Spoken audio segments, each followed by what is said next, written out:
What if I told you that today in the Canadian House of Commons, something happened that no political commentator saw coming?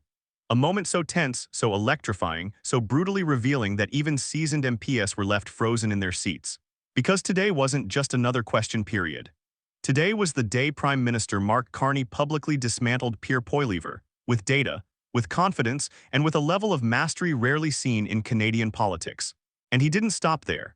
His words echoed far beyond Parliament Hill, straight into Washington, delivering an unexpected humiliation to Donald Trump as well. In a chamber usually filled with predictable talking points and pre-scripted outrage, something shifted. Poilievre came in swinging with his usual viral-ready slogans, but this time Carney came armed, calm, focused, surgical.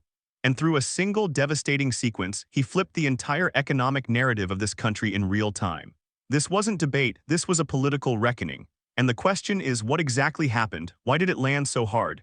And what does this moment tell us about the future trajectory of Canada's leadership? Let's dive in. Pierre Poilievre entered the chamber with one mission: land a knockout punch. He opened with his standard assault, demanding the exact size of the federal deficit. Simple question, tricky politics. It was designed to corner Carney, to suggest financial incompetence, to rattle the new prime minister on the national stage. The conservative benches roared, cameras snapped. Poilievre flashed that trademark smirk. But here's where the unraveling began. Poilievre repeated his attack like a broken record, insisting that the government was hiding fiscal numbers, that uncertainty was driving away investment, that jobs were being killed.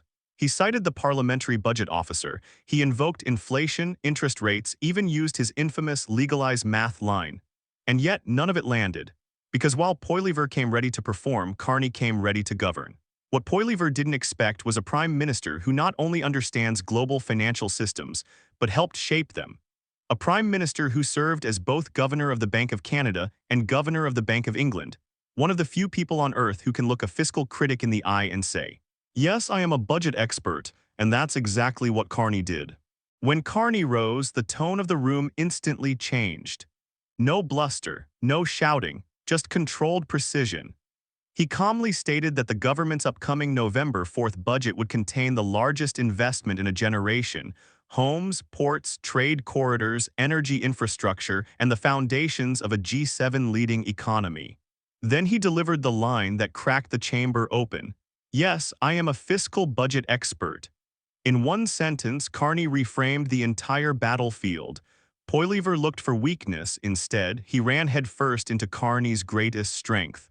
The Prime Minister reminded the House that Canada faces global uncertainty largely because of international trade wars, including those amplified by Donald Trump. He explained fiscal anchors. He outlined operational balance targets. He pointed to declining debt trajectories. This wasn't political theater, it was a masterclass. Every time Poilievre attempted a viral soundbite, Carney responded with policy, reality, and results. And the more he did, the more Poilievre's attacks sounded like echoes of old scripts, slogans without substance. It became clear, Carney wasn't playing defense, he was redefining the conversation. Then came the moment that shook not just Parliament but Washington. Poilievre mocked Carney for not knowing the deficit. Carney didn't take the bait. Instead, he fired a fact so powerful, so unexpected, that it sucked the air out of the room. Canadian interest rates are lower than American interest rates. The House erupted. Because this wasn't just a domestic brag, it was a direct comparison to Donald Trump's America. A statement that Canada's economic fundamentals under Carney's leadership were performing better than those of the United States. Think about the political weight of that. For decades, Canadian leaders lived in the shadow of U.S. economic dominance. But here was Carney saying, on the record, that Canada had built a shield against global uncertainty, one stronger than what Trump's America could offer its own citizens. This line wasn't meant for Poilievre. It was meant for the world. It signaled, Canada is no longer reacting to U.S. instability. It is charting its own path and outperforming one of the most unpredictable economies on the planet. That wasn't an answer, it was a declaration of sovereignty. Now let's talk about the part the mainstream media won't touch, how Carney's comments were heard south of the border. Donald Trump has spent years attacking Canada on trade, tariffs, lumber, dairy, autos, you name it. He repeatedly claimed the U.S. economy under him was the strongest in the world, the envy of nations. But Carney's statement directly challenged that narrative. By pointing out that Canadian interest rates are lower than American rates, Carney exposed a brutal truth. The U.S. economy, under Trump's chaotic policies, is considered riskier by global markets than Canada's. That is a humiliation. Trump prides himself on appearing economically unbeatable, but interest rates don't lie. They are the world's real-time confidence meter. And right now, investors believe Canada under Carney is a safer, more stable bet than the United States under Trump's volatile leadership. Carney didn't insult Trump, he didn't have to. The numbers did the talking. And for Trump, who despises being overshadowed, especially by Canada, this was the ultimate political sting. In a single parliamentary exchange, Carney elevated Canada's global standing and diminished Trump's economic mythology. Poilievre is no amateur. He is one of the most effective political communicators of his generation, sharp, disciplined, relentless. But today, something unprecedented happened. His tactics finally stopped working. Poilievre kept repeating the same lines: deficits drive up inflation. This is the first time in history. The labor market sucks. Legalize math. But the more he talked, the more it became obvious that he hadn't brought anything new to the table. Meanwhile, Carney, unbothered, unfazed, responded with the ease of someone who actually understands how the global economy works. Poilievre was performing for social media. Carney was governing for Canadians. And the contrast was devastating.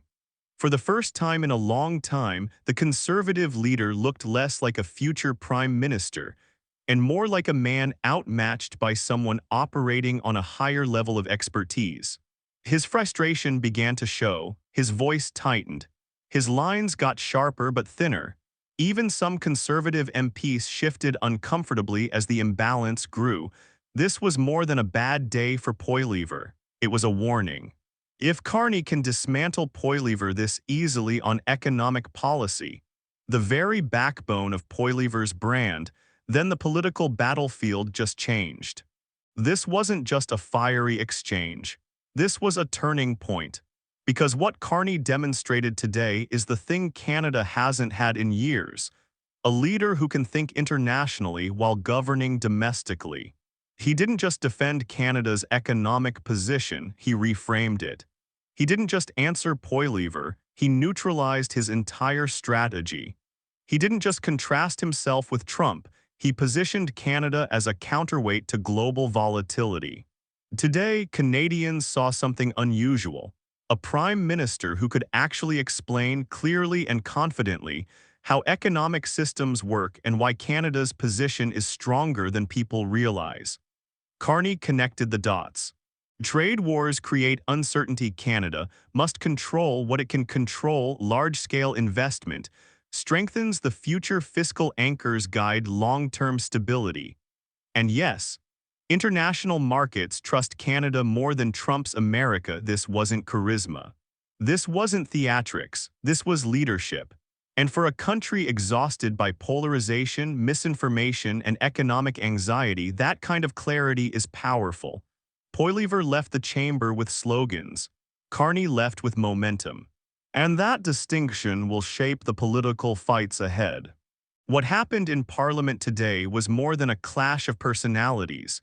It was a revealing test of what kind of leadership Canadians want in a world full of uncertainty.